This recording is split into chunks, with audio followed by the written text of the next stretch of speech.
Because everyone, like, regardless of if you're 99 or 5, you have heard AI mentioned in the past, year, probably at least 1,000 times. So I think we all have a general understanding that it exists. I think the through line is helping people, one, understand what it is and what it isn't.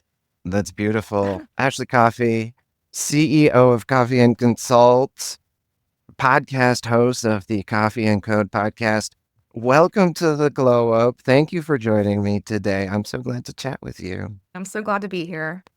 Ashley, could you please take a minute and introduce yourself and what you're doing with Coffey and Consult?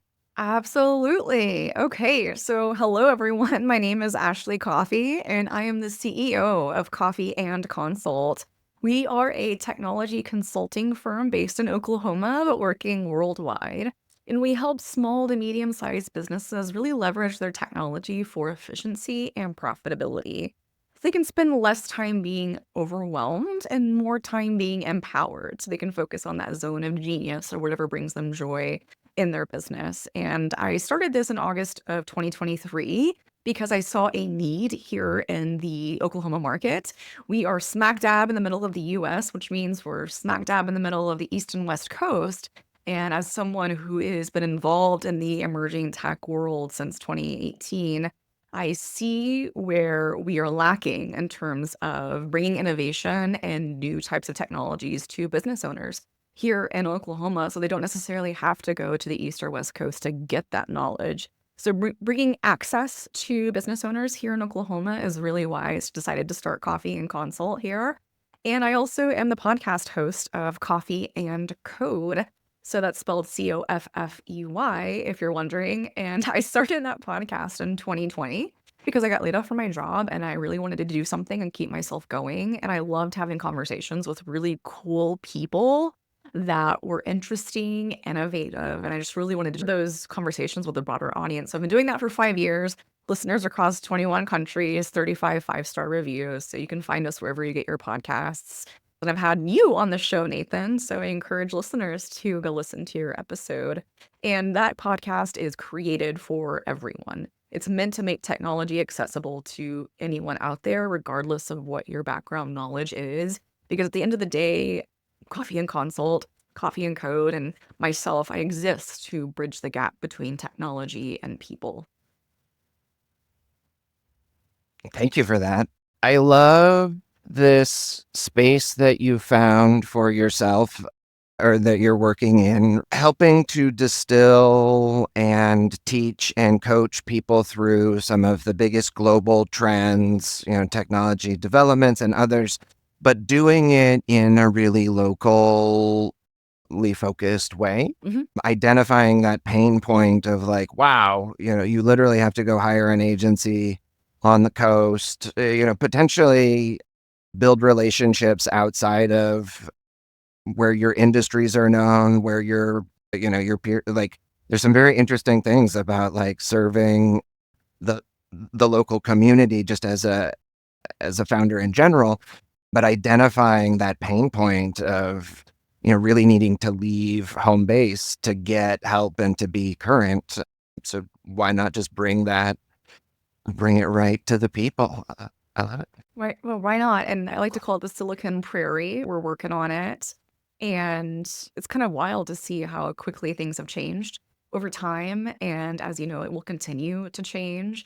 And really want to challenge people to really lean into that change, embrace it, and look at it as an opportunity for innovation and efficiency and profitability. I like to think of work smarter, not harder. Can you dive in a little bit about some of the ways that you're helping businesses with things like AI, these tech processes, just getting their stacks and strategies in order? Yes. So one thing I want to acknowledge here right off the bat is that it is challenging because I am the first service provider of my kind here in Oklahoma. So there's nothing to compare to.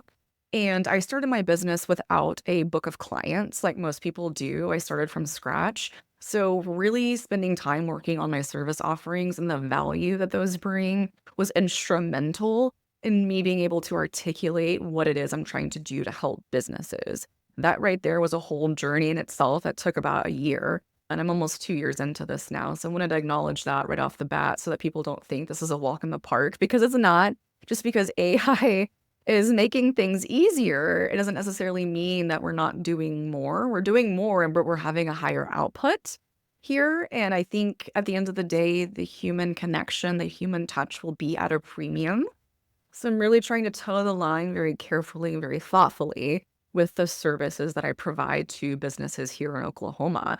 And if you look at my website, coffeyandconsult.com, you'll see that I'm very industry agnostic. And that is on purpose because technology is industry agnostic. It's the through line through everything, regardless if you're a consulting agency that focuses on marketing, branding, and design, or a trial attorney law firm, or even a scientific consulting firm. All of these companies are going to interact with technology in some way, shape, or form through hiring processes, technology of what they share on the internet, what they have internally. And what I see the most across the businesses that I help is that they're wasting so much money on so much software that's not solving their needs. And I'm sure you see this too. And it's really disappointing when I see people pay so much money for these platforms that they should be coming with a software rep. And like working in the technology field, I know that they get a software rep or a person that's supposed to be their point of contact, but it's not happening. And a lot of these people are left with these out of the box solutions that seemed really awesome at surface level, but then they're like, how do I do this? What do I do? And, I'm here kind of picking up the pieces because those software companies aren't doing their due diligence to provide that educational opportunity to help those business owners make the most of their investment. So I really come in and provide that all-encompassing technology transformation service from a subject matter expert and someone who has been trained in this field to identify and optimize and make things more efficient so that you can achieve more efficiency and profitability. So things like Software Scout, where I come in and create an assessment of your current tech stack and make recommendations on what you should do to either consolidate or centralize. A lot of the new tools that have come out in G Suite have really eliminated the need for a lot of tools like Otter AI or Grammarly that are just being baked in, and a lot of people aren't paying attention to those updates. So really helping to elevate these technology changes will help people save money in the long run and have more of those aha moments so that they feel more empowered and less overwhelmed. Thank you for calling out, right, that there's this cool trend with AI, and it's kind of a marker of the robustness of the AI ecosystem, as well as this pain point that you're talking about, that like oftentimes like people are paying for way more than they need. And it's because of like, needing to like have a microservice for every different business process, where now there's a lot of things that are baked in. A software or like a technology initiative at an organization is either connected to a core business pain point or a pet project for an executive, Yeah, right? And those are all like big stones to move when you're totally. trying, right? And as a consultant, to come in with big, bold ideas and to be like, this is wrong, that can be a challenge to leaders and big visions. How do you approach those conversations? And what's your approach to getting leadership and business people to really sit down and reflect and understand the choices that their technology choices are building into their business?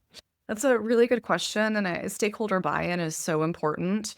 And what sets me apart from other companies and other consulting firms is that I teach organizations how to fish.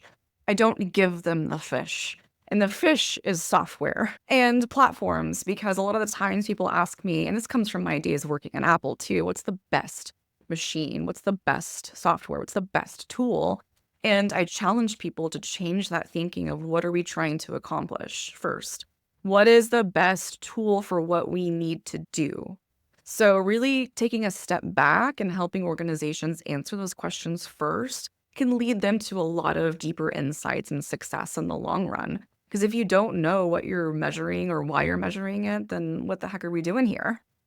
And by providing that, to me, that is more long-term success for me as an educator, for someone to have that knowledge. That way, no matter what happens 5, 10 years from now, we're going to see a lot of different software platforms come in, come out, but I want people to remember the general foundational framework of how to make those decisions, like privacy and where is that data stored? Do you own it? Is it private? Is it public? So many considerations are to be made right now that are going to make an impact in the next future decade, future century. And I hope people understand the importance of that right now. Amazing. You mentioned something at the top that's kind of juicy, right? You discussed that you've been working on these offers, you've been really trying to learn. And can you talk about a moment where you've learned something from your customers and how that helped you in this journey? Thank you. Thank you. So, for everyone that's listening, different buckets of my business involve consulting and training and coaching. So, when it comes to technology training, that can be workshops that are customized to a specific business or a specific idea. One of those workshops that I did for an organization here in Oklahoma is for a food group that has a stamp of approval saying this is made in Oklahoma. The audience was a group of business owners who are in the food industry or who have been seasoned in the food industry. These are big names that in Oklahoma, you name it, and a different age range too. And I love having different perspectives in a workshop because to me, peer-to-peer learning can be so powerful when it's happening in the moment, and it can unlock the ability for people to have confidence in asking questions versus being too shy. And here's what I uncovered in that workshop. I uncovered through a exercise using ChatGPT that some people were using ChatGPT as a search engine, which blew my mind. So the example was I was talking to a woman and she said, "Oh, I don't use ChatGPT because it doesn't work for me." And I was like, "Okay, tell me more. Tell me more." And she said, "Yeah, I was trying to get recipes for my pepper relish so that I can post recipes about my pepper relish business on Instagram, Facebook, and a newsletter, fun things." And she was going to ChatGPT and just typing in pepper relish, pepper relish. And at first I was like, "Okay, what?" And then I realized, whoa, this was such an insightful thing to uncover, to understand how people's brains work and how different people might be using this. So through that, we were able to take a step back, and the whole group was like, okay, well, what if you typed ideas for pepper relish recipes that can be used for newsletter and social media content? Like really diving into what are you trying to accomplish here versus just throwing things in here. And that's another thing that I see often, and I'm sure you do too, is there's a disconnect between people's brains, AI, i.e. the machine, or what language learning model we're trying to put action through, that we're not being as specific or articulate enough to the machine, and therefore we're getting inadequate outcomes that don't meet our expectation, but we're not putting the information out there for it to meet that expectation. This is such an interesting space. When ChatGPT first came out, there were all these memes about how the other AI assistants like Siri and Alexa and Google were all grumpy that they could only do things like look at your calendar and tell you the weather and set timers, and ChatGPT was like this next level thing. Mm-hmm. But I think to a certain degree, there was almost a decade of these like smart in-home devices that were really dumb and not very helpful. Yeah. And you couldn't say more than a couple things to them. Right. Right. And so we sort of trained ourselves that like, oh, assistants are kind of stupid. You got to be like super, you got to say it one way. And this whole change of mind of like, well, actually, large language models, if you structure it well, if you're very clear about what you're trying to do, can take these ideas to such a deeper space. You know, a lot of the advice that I'm seeing now is like, be more thorough in explaining what you want, you know, be very specific, and to even have layers of context, layers of detail and structure is something that's kind of novel, even in the last 2 or 3 years of exploring these ideas. Super cool. And we've lost the ability to articulate too. And I think the culture of immediacy and the culture of moving towards a more visual world versus one where we read is taken out the ability for people to use descriptive and objective words that paint more of a picture for someone. And I think that's another thing that I'm seeing in younger generations too. that were in high school during COVID that really are having a hard time putting descriptors to things. And I think that's something we need to really take into consideration here, as well as the impact of technology on humanity's way of learning. You gave me way too many things. Sorry. My brain's just over here exploding. I'm gonna go totally off script. I'm actually gonna keep us a little bit focused because I think the AI conversation can We could have it suck the forever. air out of any room, Mhm. and we're here to dive into the deeper ideas of innovation. Yeah. When you're working both with big ideas and local orgs, when you're really focused on having these strong connections with the brands that you work with, how do you measure the impact of your work and how do you see success in what you're doing? Thank you for that question. I think it's a question that a lot of people should ask themselves every day. And when I was building the foundation for Coffey and Consult, I built it around a pillar of 5 brand values. And we did this because it's so important to have that driving waypointer through a business. Otherwise, how do you know if you're being successful or if you're driving valuable impact? So our brand values answer, how do we uphold these values and brands, and why do we do it? So our brand values are candor, connection, empowerment, expertise, and innovation. So those are very specific to our industry, the value that we provide, and the solutions that we bring to people. Now, when it comes to having this all-encompassing conversation with people, I really like to take things out of the box and do things differently, because if you do say things the same way and they're not working for you, that is a definition of insanity. So let's shift to something that maybe might be more beneficial. And I love it when people tell me that they never considered adding something or looking at something in a different way after having a fresh set of eyes. So having a fresh set of eyes and fresh set of perspective can be incredibly valuable. And as someone who brings public, private, and nonprofit experience into my consulting, that right there in itself provides a lot of ability to move quickly and strategically, but also be able to track value in meeting through meaningful metrics. I like to ask the client of what success means to them. What are their metrics? That way I can tailor their solution to ensure that we're both achieving success and we're both achieving a win together. As a consultant, that's an important but often overlooked detail, Mhm. right? That even though you might have an opinion, even though you might understand what provides the most value to your client's goals, is in the end the thing that will create those lasting business relationships, will drive that success that ideally they're going to be stoked on. And I'll add to Being that, personalized. you're gonna boost efficiency and productivity, you're gonna reduce costs, you're going to enhance understanding and confidence across your team, improve decision making, which, oh my gosh, we need more of that. Decision fatigue is real. Fostering innovation and alleviating stress, like that just right there to me is like a huge value add of why wouldn't I want to bring in a consultant into my company to help augment what you're currently doing.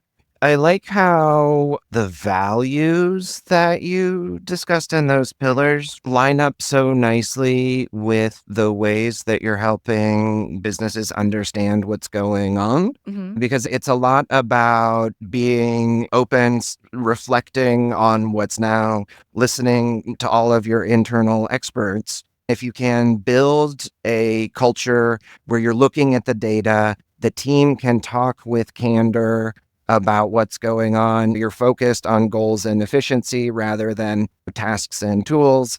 All of a sudden, you've built a high performing team, not just fixing one or two problems. I love the way that all those things come together. Thank you.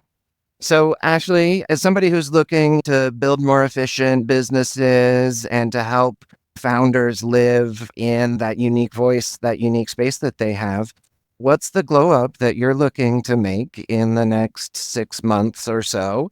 And how are you looking to elevate or take Coffey and Consult to the next level? Thank you for this question. I love that it ties into the title of your podcast, The Glow Up.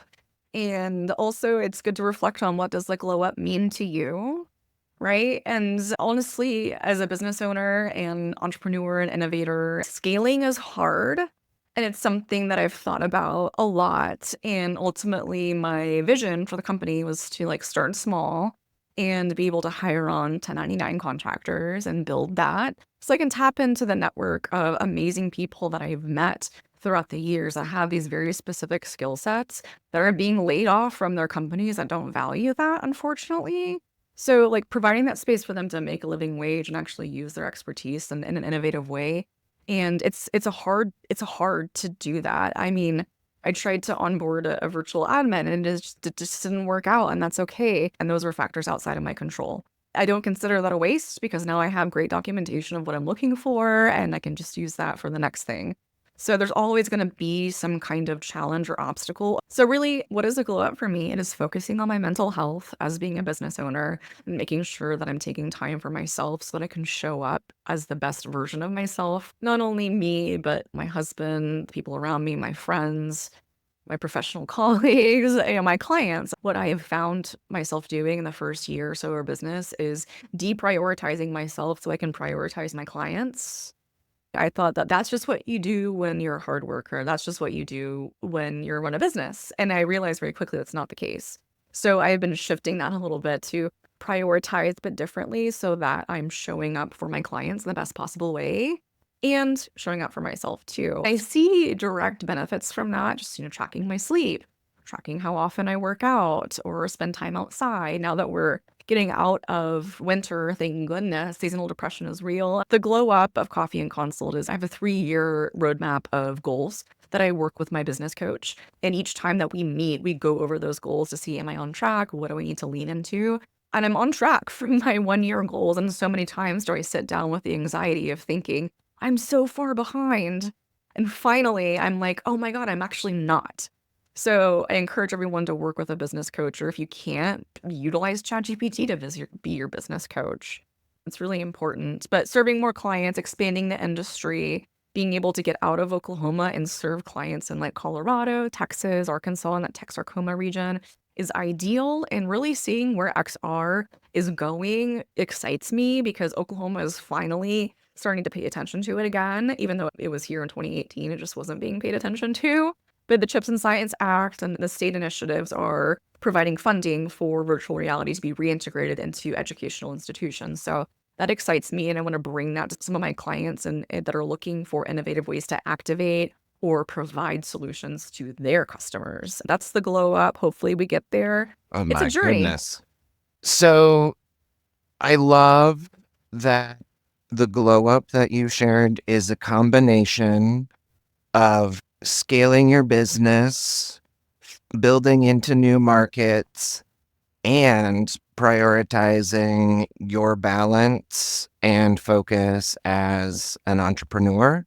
That trap of like, if I just hustle more, right? Like, hustle culture really did a bad thing for a lot of people's mental health, which is right. If, sort of the virtues of capitalism that really prioritize doing over, being can be just a trap for somebody who is passionate about an idea that wants to succeed faster.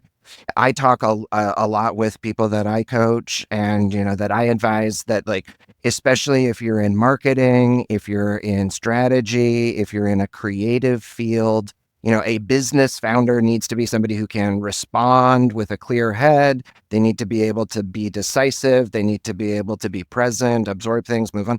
And those are things that you physically cannot do if you are in a state of fight or flight, right? If your sleep is messed up, if your cortisol is all jacked, like, your brain and body will not let you think strategically. It will not let you think long term. And that's where you start to make, choices out of fear and out of scarcity. And so by prioritizing your health, making sure that the things that are important are getting done, not just doing all of the things or doing more things. We can't do it all. We can't be the experts at everything. So, like, hire people to help coach you and keep you focused, to give you that accountability that time for reflection, like get a therapist and make sure that you've got a plan to get your brain and anxiety on track so that you can be there for those customers and so lovingly like intertwined these personal values and these goals that you have for the org. That takes a lot of courage, to listen and to find what works for you and advocate for it. So bravo. Thank you. Thank you. And speaking of marketing, because I don't do enough, I'm stepping in as president of the American Marketing Association Oklahoma City chapter starting in June, which is a nonprofit organization here in Oklahoma. There's a national organization called American Marketing Association. So I'm able to stay really on, keep my finger on the pulse of what the marketing trends are. But you're so right. I have found, and as you age, that also changes. And I've noticed that. That's really humbling. So as I continue to do more, like I teach at OU, I'm an adjunct professor, a podcast host, I'm a business owner. I'm trying to stay hydrated and be a good friend and wife and all those good things. And at the end of the day, it's like there's always going to be something to do. And if everything's important, nothing is important. Tomorrow's going to come. Like, let's hope. You can only do your best. And if you're showing up and doing your best, that's all you can do. The rest of it is out of your control. The hustle culture is very toxic and can lead us to have these misshapen beliefs of how we should run our business. And then you start to feel the effects of that. And it's not fun. And as a business owner, you got to be on 24/7. You got to be ready for any opportunity that comes your way because it's going to come to you when you're least prepared. And you've got to be able to turn it on and do it, because I've found myself that if I overexert and I don't put those boundaries in, I find myself in those situations of potential opportunity that I lose out on because I'm not 100% myself. You can't pitch when you're burnt out and crashed out. Nope. Do you have your summer vacation on your calendar yet? I don't. So thank you for I plan like AWE. I mean, it's not a vacation. It's a conference. Summer break. Yes. Founders need breaks. My husband and I will probably go to Colorado. That's our place to seek refuge and get recharged in nature. I just put mine on my calendar last week. So I love it. I'm going to do that. It's my challenge. Thank you. For all my founder friends. I appreciate that, because that's a conversation my husband and I had too, of like, being a founder, and he has a full-time job and he loves what he does, but working with someone like me, it's sometimes hard to plan for the future. So being made, if I'm giving advice to anyone out there, is just like enjoy the journey. It's going to be a fun ride. Ashley, is there anything that you're looking for to help you with this glow up, or any of the big goals that you have for these projects that you're working on? Whether it's networking, learning, partners, clients? Great question. So first off, one, would love to have people sign up for my weekly newsletter. I don't spam you. It's once a week, only Mondays. And it provides you with tech tips, an update of what's happening in the tech world, how it's impacting businesses, and a little bit of behind the scenes of being a business owner and entrepreneur in technology. What are the trends that I'm seeing? I went to South by Southwest and did a recap of that. So there's a lot of value in that newsletter, and I invite people to subscribe. You can go to coffeyandconsult.com/newsletter to sign up there. Super easy. Please follow me on Instagram. You can find Coffey and Consult on Instagram at CoffeyandConsult. Also, the podcast, Coffey and Code. Please do follow us on Instagram and YouTube. And anywhere you get your podcasts, so you can be notified when new episodes go live. And also follow me on my personal social. It's at Ashley R. Coffey 89. And the reason why I say that is because every Friday you will get a reminder from yours truly to stay hydrated and do something nice for someone. And anyone can do that regardless of your background, ability, how much money you have. Welcome. Follow, like, subscribe. It's Coffey and Code, y'all. That's right. I love it. It has been a treat to be reminded to stay hydrated and to get a little peek into the Oklahoma landscape throughout the year. So I do recommend signing on for the Fridays. We also like to make the opportunity to give a shout out to a community group or an org that's doing something fantastic in the world. Is there a shout out or a spotlight you'd like to share your time with? Absolutely. It's called Launch Ahead AI. It's built by Amani Myers, and I actually had Amani on my podcast. And I realized that Launch Ahead existed because they are a startup here in Tulsa, Oklahoma, that made it to the startup pitch competition finals for South by Southwest. Amani was a foster child herself and went through the foster care system and had a very unique experience and probably not an uncommon experience that a lot of foster kids go through. The reason why she developed Launch Ahead is to be a system that provides support for foster kids and caseworkers through self-assessments, resources, and the ability to actually know what's happening with the child and provide a more holistic care. So they didn't win the pitch competition, but they did win the Inclusive Award that was given out. So highly recommend checking them out. It's a great initiative and one that I believe in. And I hope to see it go to the next level because it's something that actually has tangible benefit and tangible good for the people that are being left behind. That's amazing. Thank you so much for that. I can't wait to go learn more. And how cool to have Oklahoma connections Right? via South by Southwest. What a Who would have thought? Yeah, I looked at the whole list and only one was from Oklahoma, which was really surprising. Ashley Coffey, it is always a pleasure to chat with you. I'm so inspired just to hear about the updates to the work that you're doing, both with Coffey and Consult and with the Coffey and Code podcast and all the other deep community engagement that you're doing for your community there in Oklahoma and soon worldwide. It's great to talk about the power of AI, how to build mindful business processes that actually help you with your goals, and how to not waste your money on tech just for tech's sake. Thanks again for joining us today. Thank you for having me, Nathan. This has been awesome. I appreciate the work that you put into the Glow Up to make it intentional for guests and for your listeners. So thank you for the work. It's been exciting to see your journey. We met through the technology world, and here we are years later on each other's podcast, which I think is really cool. Podcast high Flowers. five. Yes. Thank you so much.